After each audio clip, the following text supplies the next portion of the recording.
Bloomberg did this massive ranking of the most efficient countries for healthcare in the world. There were a total of 48 countries included in this study. And I really like this study because I think the way that they laid it out and the methodology is fantastic. So to give you an idea of that, each country was ranked on 3 criteria. Life expectancy was weighted 60%, relative per capita cost of healthcare was 30%, and absolute per capita cost of healthcare was 10%. And the absolute cost factors total health expenditure, which covers preventive and curative health services, family planning, nutrition activities, and emergency aid. Included were countries with populations of at least 5 million and GDP per capita of at least 5,000 and life expectancy of at least 70 years. So in other words, basically what that means is we're focusing on no third world countries, but most first world countries and places like that.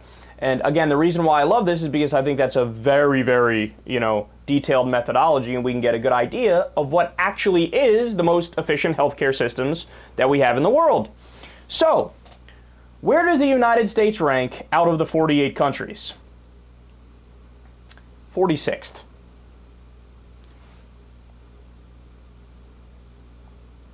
The only 2 countries we beat, Serbia and Brazil. Well done, jackasses. In front of us, China.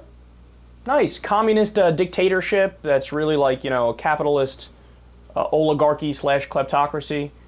Yeah, they're ahead of us. Algeria and Iran. The place with the fucking clerics is ahead of us in healthcare. Oh, that's so sad, man. That's so sad. The study also explains that we spend the second most in the world per capita at $8,608. Only Switzerland outspends us with $9,121.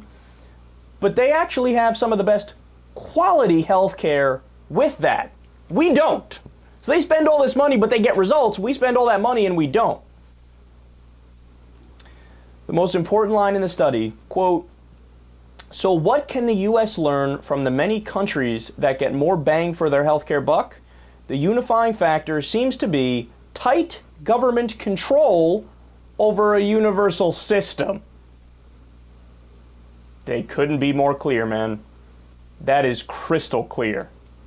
Now, some conservatives might point at this and go, "Yeah, you see, Obamacare, we're doing bad." But hey, idiots, it's not even fully implemented yet.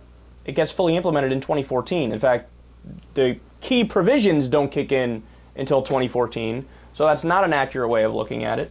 And furthermore, just like the World Health Organization study in, 2006 said, the United States had our healthcare ranked number 37 in the world back then.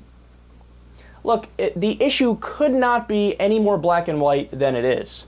The problem in the United States of America is our private health insurance system. I mean, just by virtue of the way the system works, how are they going to make more money? By denying more care. This isn't radical, it's just the nature of capitalism. It's an amoral machine.